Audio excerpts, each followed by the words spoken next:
This is the Ford Mustang FP800, what a lot of Ford performance engineers kind of call the discount Ford Mustang GTD. At least for now, that definitely seems to be the case. I do have a feeling though that the guys over at RTR might be cooking up something even crazier, but for now, the FP800 is pretty hard to argue with. Using a Whipple-based Ford performance supercharger in the ferocious 4th gen Coyote 5.0 V8, this pushes 810 crank horsepower. It also has a half shaft upgrade kit, a better wheel and tire package, better brakes, and some appearance packages. But best of all, this all comes with a warranty. So yes, 800 horsepower with a warranty straight out of the dealership. But my question is it really that much of an improvement from, say, the old Roush supercharger kits that had warranties? But Ford invited me out to drive the FP800 and give my first impression on it. Along with that, I had the opportunity to drive the Dark Horse R.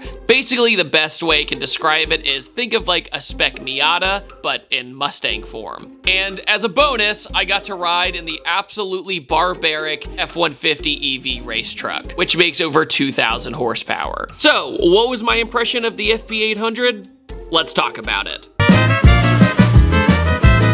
Okay, so impressions of the FP800. In comparison, I've driven BMP's supercharged package, which made 800 wheel, which was bananas for straight line speed, and it ran a 999.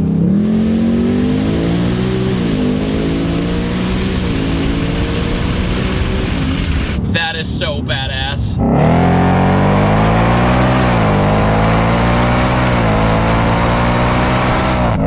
But when it comes to a full package, having the Whipple style supercharger and also have it turn in very, very well. It braked extremely well. Of course, it couldn't outbrake the Dark Horse R's in front of me when I was chasing them. And it was funny I felt so free being in a normal street car again. I love driving race cars with full cages and everything. However, the visibility was tough. I didn't know the track, all that good stuff. I get into the FP800 and it was like I was right at home. Ford Mustang FP800 with an egghead. Good power. Gearbox is tuned pretty well for the 10-speed. I'm in the automatic right now. Good exit.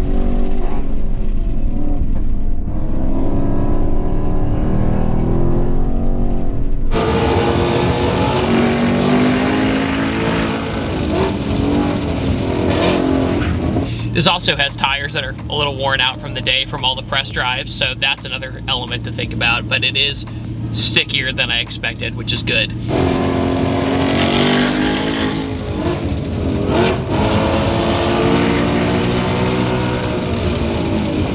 I really want to compare this to the RTR package. That's really what I want to compare, because that's what comes to mind. I mean, even the grille kind of looks similar, so there's some debate about that. So far, so good.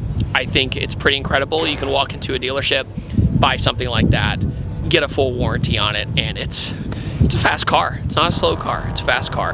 But my butt dyno says at least 7. I would say high 6s, 700 something wheel. And the Coyotes know to do that in their sleep. Really, really cool stuff so far with the S650. Pricing wise, I think you can walk out the door all said and done for like 65, somewhere in there. I overheard that, but I can confirm that. It's a much superior package to the old Roush kits. This thing blows those out of the water. If you remember back in the day, the S550 had the warranted Roush supercharger kits. This is superior in every single way.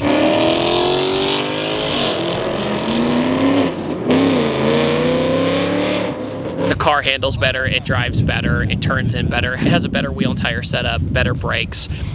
It's the whole thing. If you were to go and modify a Mustang, it's pretty much it. And at the same time, it sounds really good for a factory Mustang.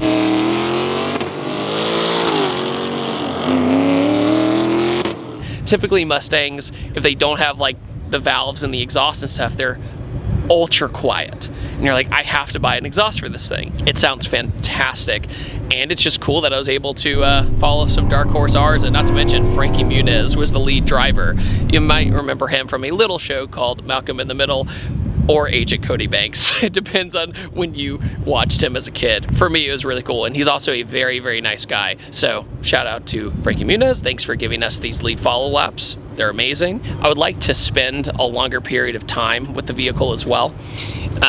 Definitely on the street. I'd like to see what it's like on the street, but on the track, it proved its worth as a Ford performance package. And I don't say that lightly. I went into this kind of skeptical, going, oh, you know, they just bolted a blower on there and blah, blah, blah. Very impressive. I like it so far, but I definitely want to compare it to the RTR Spec Series. Before I drove the FP800, I actually drove the Dark Horse R. And this thing is full race car. Manual transmission with automatic rev matching, which is incredibly satisfying.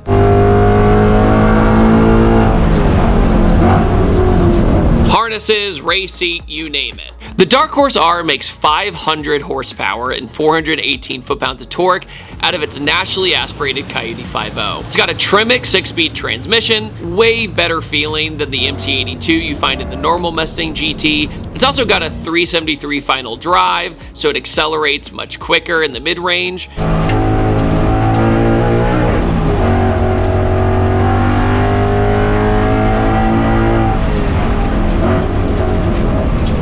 You have massive Brembo race calipers and rotors, flow-formed wheels. The entire car is FIA compliant. It also shares a ton of parts with the street-legal Dark Horse, so for maintenance, it makes it incredibly easy. However, when I was driving the Dark Horse R, I hadn't driven the track yet. Having less visibility, it wasn't that easy the first time I went out. What I will say is the grip of the Dark Horse R is incredibly impressive. Compared to the FP800, which you can kind of just get in and drive fast almost immediately, the Dark Horse R, you need to have a little bit more finesse. You do need to get the tires a little more hot to really get the potential of the Dark Horse R. Otherwise, you're gonna oversteer.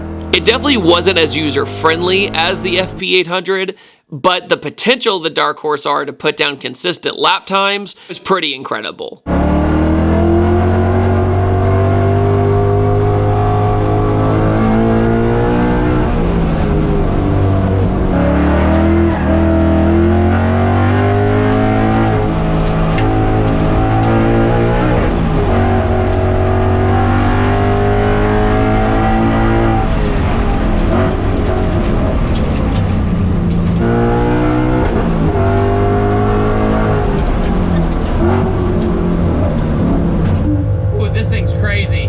Then it was time to ride in the absolutely crazy Ford F-150 Lightning Super Truck that had more downforce than I think I've ever seen on a vehicle in person. It generates 6,000 pounds of downforce. I've also ridden in the Ford Supervan 4.2, which also competed at Pikes Peak.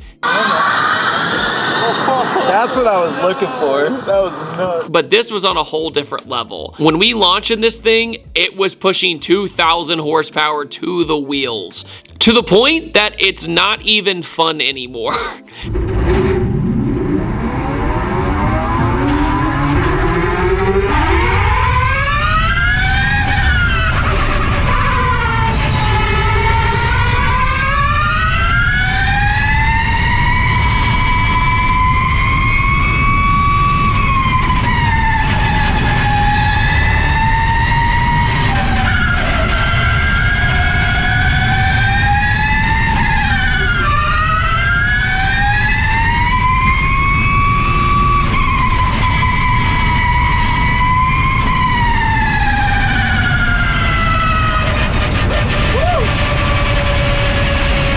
The only vehicle I could ever compare this to was a Calvo Viper that made 2,300 horsepower,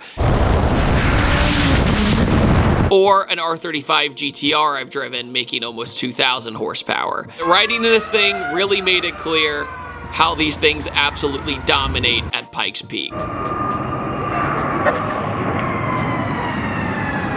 So there you go. Ford is up to a lot of craziness lately. The FP800 warranted supercharged package and upgraded suspension and tires, it's a pretty good deal right now for performance, especially with a warranty.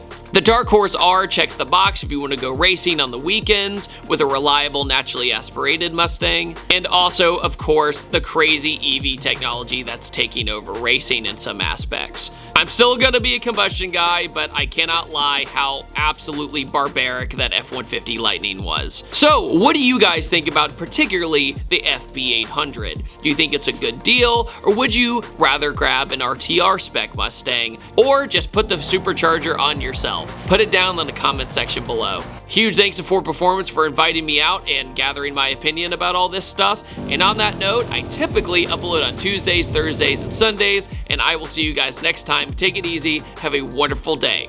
Goodbye.